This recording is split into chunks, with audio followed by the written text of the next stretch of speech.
Hi, welcome to part 5 of Street and Stage Hypnosis Secrets. Okie dokie, hopefully you've watched all the other videos and enjoyed them so far. I'd like to now give you a really, it seems so obvious, this tip, but a lot of people overlook it. And that is, right at the start, ask the people, the person or the group of people you're in front of, if you're on stage or in a party setting, has anyone here ever been hypnotised before? I make a bit of a joke of it, and if they say yes, I go, oh, was it on stage or in a clinic? But if anyone says yes, ask them, was it on stage or in a clinic? It doesn't matter which it was. The point is, if someone has been hypnotised before successfully, you can get them back into trance in a matter of literally a couple of seconds with a few key questions. And I tend to do it with a handshake, so I'll go up to them. So you've been hypnotised before, great. Put my hand out. People come forward to shake your hand.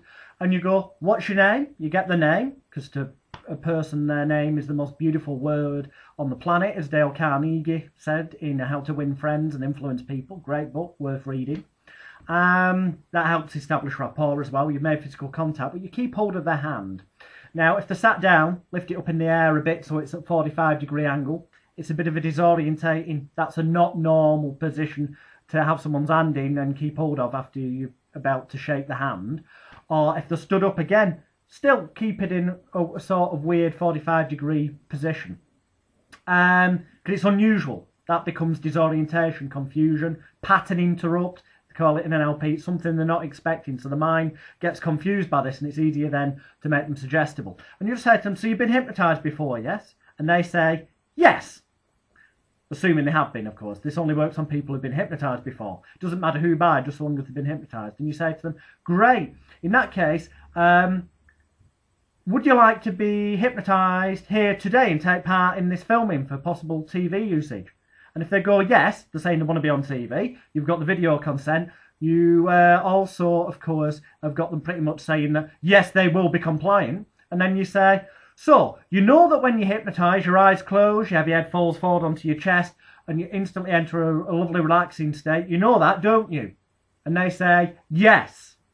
Because they're confirming it. Even if they didn't remember that, you've reminded them. So what you've actually done, in full view, is tell them exactly how to react when you say the word sleep. So it's, you've been hypnotised before? Yes. Cool. And you keep hold of the hand. Was it a professional hypnotist like myself? When you say, was it a professional hypnotist like myself? If they say yes, then they're saying that you're as professional and powerful as a hypnotist as the person who hypnotised them before.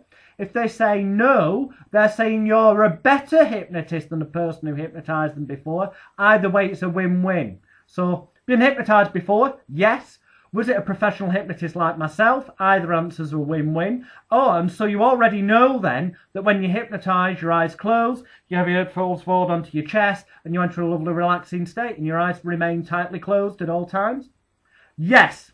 So that means that they know that when you say sleep, their eyes, they will close them, they'll put the head forward onto the chest, they'll look like they're in this hypnotised sleep state. And for all intents and purposes, as long as they believe that will be the case, expect it to work, because they've accepted you're a professional hypnotist. And as you said that, like myself, you point to yourself, so you're anchoring the idea that you can hypnotise them. When they say the correct answer to them, as we've just explained, all you then need to say is, take a nice deep breath in through your nose, then out through your mouth, in through your nose, and then I lift their arm up in the air at 45 degrees and suddenly bring it down in a smooth, fast movement. I'll stand up a bit against their body so it's in the air, and then I bring it down like that against their body so that their elbow, okay, knocks into the side of their chest. I'll take my jacket off for you. So you've got them shaking by the hand, and you pull their arm down so that their elbow knocks into the side of their body slightly, which knocks the air out of the chest as you tug their arm slightly forward, gently, not hard. You don't want to pull their arm out of the socket. It's a gentle movement, so it's down, so their elbow sort of knocks the chest area and knocks the air out of the chest. Slight tug forward, which brings the body forward, as you say, and sleep. And your other hand comes forward, knocks them on the back of the shoulder, and your thumb pushes their neck forward so the head falls forward onto the chest, as you say, and eyes remaining tightly closed, because at that moment then, even if they haven't already closed their eyes, they will do, and at that point you can then immediately go into your deepening and giving your post-hypnotic suggestion, which we'll cover in a minute. So if they've been hypnotised before, all you've got to say, anyone here been hypnotised before? Show of hands. Yep, cool. Okay, was it on stage or in a clinic? Doesn't matter which way, it just gets a bit of a laugh. Brilliant. You take them by the hand, as well you're going to shake the hand, but keep their hand a little bit 45 degree in the air, so it's unusual, uncomfortable, strange. It's a bit of a pattern interrupt, disorientation, confusion, all at the same time. And you say, cool, so you've been hypnotised before? Yes, they confirm this. Was it a professional hypnotist like myself? If they say yes, you're as good as the hypnotist. If they say no, they're saying you're better, you're more professional than the hypnotist. Either way is win-win. And you know then, when you hypnotise, your eyes closed, you have your head fall forward onto your chest, you enter a lovely relaxing state. They say yes. So would you like to be hypnotised today and take part in this TV filming? You've got consent. And also they're basically saying that they will comply. You then say, nice deep breath in through your nose. And as they do, you lift their arm up a bit more into the air and out through your mouth. And at that very moment, you then suddenly pull their arm down so their elbow hits the chest, forces the air out, disorientation, confusion, slight tug forward on the arm, and I mean very gentle, safety is paramount. As you then tap them on the back, perhaps use your thumb to make their, gently push their neck forward, so that your thumb against the back of their neck pushes their head forward onto the chest, as you say, and sleep! Eyes closed, remaining tightly closed at all times, so that if they haven't already closed their eyes at that point, all in one, it just looks like, oh great, you've been hypnotised before. Yeah? Was it a professional hypnotist like myself? Yeah, brilliant. You know that when you hypnotise, your eyes closed, you have your head falls forward. Cool. Do you want to take part, be filmed for possible TV? Cool. In that case, nice deep breath in through your nose and out through your mouth. In through your nose and sleep. And you do the handshake bit. You do the handshake bit when you've got them to breathe in through their nose so their chest is full of air. So that as their hand touches their chest, their elbow knocks, as I said earlier, it forces the air out, which is disorientating and confusing, which you slightly pull their arm forward very gently. Reassure them with a tap on the back, thumb on the back of the neck if need be to make the head go down, all at the same time in a smooth movement. So it's a nice deep breath in and sleep. Heavy head falling forward, eyes closed, eyes remaining tightly closed at all times. That's a lovely phrase. Eyes remaining tightly closed at all times unless I say otherwise.